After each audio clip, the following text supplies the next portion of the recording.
რომ არის შემოგვიერთდება, მასთან ერთად გავიგებთ იმ შეხვედრის შესახებ და დეტალებს ამ შეხვედრიდან, რაც გაიმართა გასულ კვირაში, გასული კვირის ბოლოს.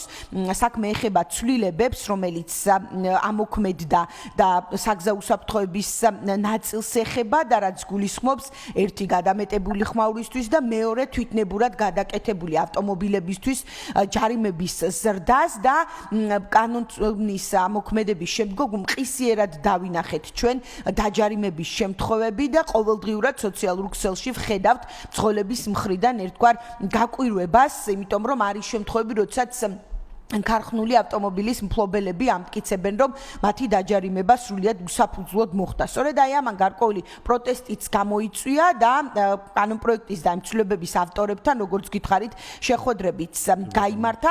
გიორგი ჯაფარიძე შემოგვიერთდება ახლა პირდაპირ ეთერში, ჩემი ქალაქი მკლავს ამ ორგანიზაციის დამფუძნებელი და მასთან ერთად ის ესწრებოდა ამ შეხვედრას და მასთან ერთად გავიგებთ და გავაანალიზებთ სწორედ ამ ცვლილებებს. გიორგი, პირველ რიგში მოგესალმებით. გამარჯობა. დიდი მადლობა ჩართვისთვის და მოდით შეხვედრით დავიწყოთ, ხომ შემდეგ შეფასების ნაწილსაც ვთხოვთ, მაგრამ რამდენად ხართ კმაყოფილი იმ შეხვედრით, რაც გაიმართა და რითი წამოხვედით, ასე ვთქვათ, რა იყო საბოლოო ჯამში, რითი დასრულდა ეს შეხვედრა? მივესალმებით თქვენს მაყურებელს. პირველ რიგში უნდა დავიწყოთ სრულთავიდან პრობლემით. პრობლემა იყო ხმაური, ჩვენს დედაქალაქში და ალბათ ყველანი ხვდებით ამასთან, ყველანი ხვდებით ამ ყველაფერს. ამის შემდეგ იქნა მიღებული ორი კანონი. ერთი არის, ანუ ეს ყველაფერი არის გასამიჯნოს სწორად გაიგოს მაყურებელმა. ერთი კანონი არის ხმაურთან დაკავშირებით, რომლის ჯარიმაც გაიზარდა 100 ლარიდან 200 ლარამდე და მეორე კანონი დაემატა ეგრეთ წოდებული ვიზუალურად მაყუჩების გადაკეთებასთან დაკავშირებით საბრძოლო პოლიციას შეუძლია ჯარიმა დაგიწეროთ და ჩვეულებრივად 10 დღე თქვენი ტრანსპორტი გადაიყვანოს საჯარიმო სადგომზე. ამასთან დაკავშირებით, ანუ ამის აღსრულების შემდეგ ძალიან დიდი უკავშირი იყო, ზოგი ვერ მიხვდა ეს კანონი, ანუ ჩვენ ვიყავით თუ არა ამ გადაკეთებულ მაყუჩებთან რამე კავშირში, ზოგი გვეუბნებოდა რომ დაგვეხმარებოდა, აქედან გამომდინარე ჩავერთეთ ჩვენ ამ პროცესებში. კი ბატონო, შეხვედრა იყო. უკავშირი იქით ამ მხრიდან იყო ლოგიკური, იმიტომ რომ ითქვა ამ 3 საათნახევრიან შეხვედრაზე მოგვიტანეთ კონკრეტული ვიმსჯელოთ, მივიდეთ კონკრეტულ დეციბელამდე და გაიზომოს ხელის აპარატით, ანუ დეციბელის საზომი აპარატით. ყველანი შევთანხმდით იქ, რომ პრობლემა არის ხმაური და არა გადაკეთებული მაყუჩი და ჩვენი პირადად ჩვენ სხვა ავტომატო მოყვარულებთან ფედერაციებთან ერთად ჩართულები ვართ ამ პროცესებში და ჩვენი პირადად მოთხოვნა იქნება და არის და იქაც დაფიქსირდა, რომელზეც ჩემი აზრით ყველანი ვთანხმდებით, უნდა დადგინდეს კონკრეტული საათები და მე ესე ვფიქრობ, რომ ღამის საათებზე უნდა იყოს აქცენტირება, ღამის 11-დან დილის 8 საათამდე, უნდა დადგინდეს კონკრეტული ზღვარი, დეციბელის დასაშვები ზღვარი და უნდა მოხდეს ხელის, ანუ სპეციალური დეციბელის საზომი აპარატით ამ ავტომატურ ტრანსპორტის გაზომვა. რის შემდეგ, რა თქმა უნდა, გადაჭარბების შემთხვევაში უნდა მოხდეს დაჯარიმება.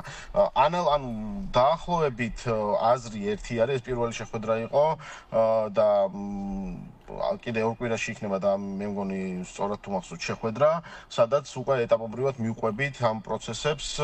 ჩვენი მხრიდან ახლა არის მოსამზადებელი პერიოდი, რომ მომზადოთ კონკრეტული მაგალითები ევროპის ან ამერიკის, ანუ საქართველოსთან რაც არის ახლოს.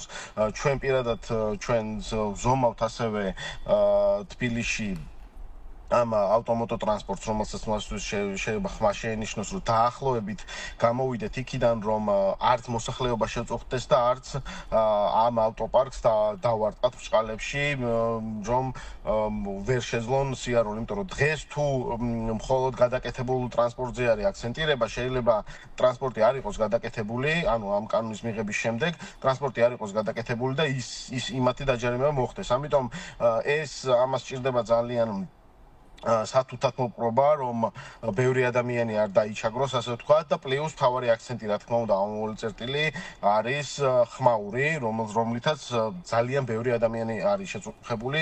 ჩვენთან მიმართებაშიც ძალიან ბევრი ადამიანი წერდა ხოლმე ყოველდღიურად და კამპანიაც ჰქონდა ამასთან დაკავშირებით და ის საზოგადოების რაღაცა შესწავლაშიც შევიდა ამასთან დაკავშირებით, იმიტომ რომ ეგონათ, რომ ანუ ჩვენი ხმაურთან დაკავშირებით რო გქონდა აქცენტი და კამპანია რატომღაც ეგონათ რომ ეს მაყუჩების კანონთან რაიმე კავშირი ქონდა. ამიტომ ხონო ეს რაღაცა გაუპრობლობაც იყო თავიდან, თუმცა ეხლა ყველაფერი უკვე ნათელი არის. ასე ვთქვათ, ჩართულები ვარ ჩვენ ამ პროცესში და გვერდში უდგავართ, რა თქმა უნდა, ავტომატო მოყვარულებს, რომ მოხდეს ისე, რომ გადაკეთებული მაყუჩი არ ნიშნავს ხმაურს. ხმაური უნდა იზომებოდეს დეციბელის საზომით და რა თქმა უნდა მოხდეს დაჯარიმება ღამის საათებში. თუმცა აქ მეორე საკითხიც აი აქვე ჩაგეკითხებით ამ თემასთან დაკავშირებით. ბუნებრივია ამას გარკვეული დრო სჭირდება სანამ დაალაგდება, ხო ეს ახალი წესრიგი მაგ მიმართულებით სანამ დადგება, რაზეც თქვენ საუბრობდით, როგორც უნდა მოხდეს, მაგრამ აი ამ პერიოდში სანამ მიმდინარეობს საუბრები, მსჯელობა, დაალაგება და ასე შემდეგ, რბილად რო ვთქვათ, მოხდა ისეთი უსამართლო ფაქტებიც მათ შორის, აი ზოგი ამტკიცებდა მათ შორის, რასაც ამბობდნენ, რომ ქარხნულად იყო დამზადებული, დააჯარიმეს ავტოსადგომზე გადაიყონეს ეს მანქანა. ახლაც გრძელდება თუ არ ვცდები გაჩერება მანქანების და შემოწმება. აი ეს შუალედური პერიოდში რა ხდება? ან იმ ადამიანებზე რა ხდება, ვისი მანქანებიც გადაიყონეს სადგომზე, ვისაც ქარხნულად ჰქონდა. აი ამაზეც თუ იყო მსჯელობა, ეს საინტერესოა. კი, ამასთან დაკავშირებითაც იყო მსჯელობა. არაფერი არ ხდება სამწუხაროდ. უნდა დაველოდოთ სექტემბერს, ანუ რაღაც ისე რომ აი შეხვედრის შემდეგ გაჩერდა კანონი, ესე არ არის რა. ეს იყო პირველი შეხვედრა. ითქვა რომ ამ კანონის აღსრულება ხმაურთან დაკავშირებით უნდა დაწყებულიყო, ითქვა რა, ანუ ეგრე იყო, უნდა დაწყებულიყო 2026 წლის 1 იანვრიდან და ჩვენ წავალთ დათმობაზე და გადმოვიტანთ 2 სექტემბერს. ანუ აქ გასაგები არის კიდევ ერთხელ გამეორდები, მეც რო ანალოგიურ მდგომარეობაში ვიყო, ჩემ მხრიდანაც იქნებოდა საკმაოდ ლოგიკური პროტესტი ამასთან დაკავშირებით, რომ თუ უბრალოდ სხვა არა აქვს ჩემი ტრანსპორტს და გადაკეთებული აქვს, რატომ აჩერებ და მაჯარიმებ. უბრალოდ მოცემულობა არის ესეთი, ჩვენ ყოველ შემთხვევაში ახლა იქ ვინც ვიყავით, ესე ანუ ერთი ხელის ვერ მოხდებოდა ამ კანონის შესრულება და ალბათ ყველანი ვხვდებით, ხო, რომ კანონს სჭირდება მიღება, დამტკიცება და საზაფხული იწყება ხა და პარლამენტი ისვენებს, ასე ვთქვათ, შესაბამისად არ შეუძლიათ კანონის განახლება, ანუ აქ ვინმეს არ ვიცა, უბრალოდ რაც არის მოცემულობა იმას ვსაუბრობ და სექტემბრიდან როდესაც განახლდება სესიები, უბრალოდ პირველ თავშივეო მივიღებთ ამ კანონს თუ მანამდე დადგება რაღაც დეციბელების სტანდარტი. ამაზე არის რეალურად საუბარი.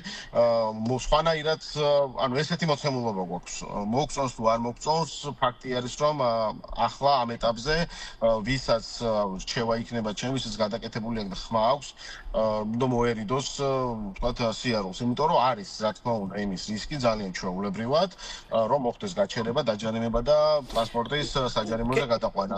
მის კიდევ ერთხელ ვიტყვი, ანუ მეც რო ანალოგიურ მდგომარეობაში ვიყო, გამიშდებოდა უსამართლობის შეგრძნება იმ მარტივი მიზეზის გამო, რომ რატომ მაჯარიმებ თუ არ მიზომავ ხმაურს, თუ არ გაქვს შესაბამისი აპარატი, მაგრამ კანონში კონკრეტულად წერია, კიდევ ერთხელ უნდა გაიმიჯნოს. აქ არის ორი კანონი, ერთი ხმაურთან დაკავშირებით და მეორე აი გადაკეთებულ მაყუჩებთან დაკავშირებით და შესაბამისად ის დაჯარიმება ხდება და წაყვანა ხდება იმ გადაკეთებულ მაყუჩით, უბრალოდ ვიზუალური დათვალიერების გამო, რომელიც აუცილებლად არის გასაუქმებელი, შესაძლებელი და რაც თავში ვთქვი, უნდა დადგინდეს ღამის საათებში სპეციალური დეციბელის დასაშვები ნორმა, უნდა გაიზომოს ხმაური და ამის შემდეგ უნდა მოხდეს დაჯარიმება, რათა მოსახლეობასაც ეძინოს მშვიდად და უბრალოდ გადაკეთა ვიზუალური ნაწილის გამო არ მოხდეს არც ერთი ავტომობილის თუ მოტოტრანსპორტის დაჯარიმება და გადაყვანა საჯარიმო სადგომზე. კი ბატონო, ანუ გამოდის რომ ორივე მიმართულებით თქვენ და თავად ამ კანონმდებლებიც გარკვეულ დაზუსტებაზე თანხმდებიან, რომ ხმაურზეც და გადაკეთებულ მაყუჩებზეც იყოს გარკვეული კორექტირება. თუმცა აი ის რაც დასაწყისში აღნიშნეთ, რომ თქვენი პოზიცია და ამაზე შეხვედრაზეც ერთგვარად პოზიციები დაახლოვდა, რომ უნდა აღიჭურონ აი სპეციალური საზომებით და დეციბელები დადგინდეს. ანუ დღეს გამოდის, რომ უბრალოდ საკუთარი შეფასების საფუძველზე აჯარიმებს საპატრულო პოლიცია. ხო, ანუ აი ეს თქვა დეციბელებთან დაკავშირებით რა წერია დღეს კანონში, ან რა არის პრაქტიკა, ანუ რა უნდა იყოს აი ეს დასაშვები ნორმა, აი ეს თქვენი პოზიცია ამ ნაწილში როგორია? კიდევ ერთხელ გამეორდები, მოსახლეობამ უნდა გამიჯნოს ორი კანონი ერთმანეთისგან. პირველი არის ხმაურზე, დეციბელთან დაკავშირებით, რომელიც უნდა შესულიყო ძალაში 2026 წლის 1 იანვრიდან და სექტემბერში თუ იქნება ამ კანონის მიღება, არ ვიცი, ხა ზუსტად ვერ ვიტყვი, მოხდება თუ არ მოხდება, უბრალოდ ძალობა იყო. და მეორე არის უბრალოდ გადაკეთებულ მაყუშთან დაკავშირებით. დღევანდელი მოცემულობა არის შემდეგი, საპატრულო პოლიციას შეუძლია ძალიან ჩვეულებრივად გააჩერა ვიღაც ხმა აქვს ეს თუ ისე ზოგ ტრანსპორტს და ზოგი სპეციალურად აკეთებს ხოლმე ამ ყველაფერს, გააჩერა შესაბამისი ტრანსპორტი, გადაკეთებული მაყუჩი, ანუ არა ქარხნულ მდგომარეობაში მაყუჩის გამო ჩვეულებრივად უწევს ჯარიმას და გადაყავს სადგომზე. მძღოლს შეუძლია რა თქმა უნდა თუ ქარხნული არის და ყოფილა ესეთი ფაქტებიც უნდა გაასაჩივროს, აუცილებლად უნდა მოხდეს ამის გასაჩივრება, რათა რაღაცა ის უსამართლობის შეგრძნება არ კონდეს. ამიტომ ეს კიდევ ერთხელ დეციბელის და ხმაურთან გადაკეთებულ მაყუჩს ერთმანეთს კი, თუმცა დაჯარიმება ხო ორივე ნაწილზე ხდება? ორივე ნაწილზე ახეთ გადაკეთება თან დაკავშირებით ხდება დაჯარიმება, ანუ უბრალოდ უხსნია რომ გადაკეთებული ტრანსპორტი უნდა გადავიყვანოთ საჯარიმოზე. ანუ ვიზუალურ ნაწილზე ხდება დაჯარიმება, რომელსაც პირადად მე საერთოდ არ ვეთანხმები, კიდევ ერთხელ გამოვარდები, თუ არ იქნება დადგენილი ნორმა და დადგენილ ნორმასთან დაკავშირებით ეს არის საკმაოდ დიდი სამუშაო არის, ანუ ესე არ არის რომ რაღაცა ერთი სტანდარტი იქნას მიღებული და ყველა შეეხოს, იმიტომ რომ იქ ვთქვათ, მოტოებთან დაკავშირებით, რო ვთქვათ, ანუ სპორტული ქალაქის მოტოს უფრო რაღაცა დიდ ბრუნზე უნდა მოხდეს, მაგის ხმის შემოწმება და სხვა დეციბელი უნდა იყოს, აი მოპედები რო არის, მაგაზე სხვა დეციბელი უნდა იყოს, ანუ გასამიჯნი არის რაღაცები ერთმანეთისგან, სადაც არის რეალურად ძალიან დიდი სამუშაო, ანუ ეს ყველაფერი ახლა რაც ხდება, ანუ ეს არავის არ ეგონოს, რომ რაღაცა ის მარტივი არის, რომ აი რაღაცა კონკრეტულ ერთ იმაზე შევჯერდით და მორჩა. არა, ეს არის საკმაოდ შრომატევადი საკითხი, რომელიც დეტალურად საჭიროებს ჩაშლას, რომ ანუ კანონი იყოს შესაბამისად ისე, რომ ყველა ტრანსპორტს მიესადაგოს და იმ ავტოპარკიდან გამომდინარე, რაც გვაქვს საქართველოში, არ დაიჩაგროს არავინ. თუმცა აქცენტირება პირადად ჩვენი მხრიდან არის მოსახლეობაზე და ხმაურთან დაკავშირებით, ვინც წუხდება და მაქსიმალურად იქნება, რა თქმა უნდა, მოსახლეობის ინტერესები გათვალისწინებული. ანუ ისეთი რაღაცა ნორმა არ უნდა იყოს დადგენილი, რომ ანუ გაგრძელდეს კვლავ რაც ხდებოდა ამდენი წლების განმავლობაში და სამწუხაროდ ვერ მოგვარდა. ამიტომ კიდევ ერთხელ გამოვარდები, ყველაზე სწორი არის და იქნება კონკრეტული ღამის საათები 11-დან დილის 8 საათამდე, კონკრეტული დეციბელი და ამ ეტაპს დეციბელის ნორმას პირადად მე ვერ გეტყვით, დაახლოებით 100-ის ფარგლებში უნდა იყოს, რა თქმა უნდა, მაგრამ ზუსტ ნორმას ვერ გეტყვით, რომ რაღაცა არასწორი ინფორმაცია არ გამომივიდეს და სპეციალურად ხელის საზომი აპარატით, ანუ სპეციალურად დეციბელის საზომი აპარატით უნდა მოხდეს ამის გაზომვა სპეციალურად თავის დადგენილ ჩარჩოებში და ამის შემდეგ უნდა მოხდეს რა თქმა უნდა დაჯარიმება და კიდევ ერთ დავამატებ რომ ეს ყველაფერი ანუ იქ რაღაცა თავიდან იყო არასწორი ინფორმაცია ჩვენთან დაკავშირებით ეს რა თითქოს ჩვენ გვაბრალებდნენ რომ აი ეს გადაკეთებულ მაყუჩებზე თქვენი ბრალიაო რომ ხელმოწერებს აგროვებთ და რაღაცა მოკლედ 1000 დეзинფორმაცია ვრცელდებოდა ეს ყველაფერი არის გამოწვეული აი იმ ხმაურიანი ავტომოტო ტრანსპორტის გამო ვინც ღამის საათებში წლების განმავლობაში არაძინებდა მოსახლეობას ანუ თუ ვინმესთან რაღაცა პრეტენზია უნდა ყოფილიყო აი ზუსტად ამ ავტომოტო ტრანსპორტის მძღოლებთან.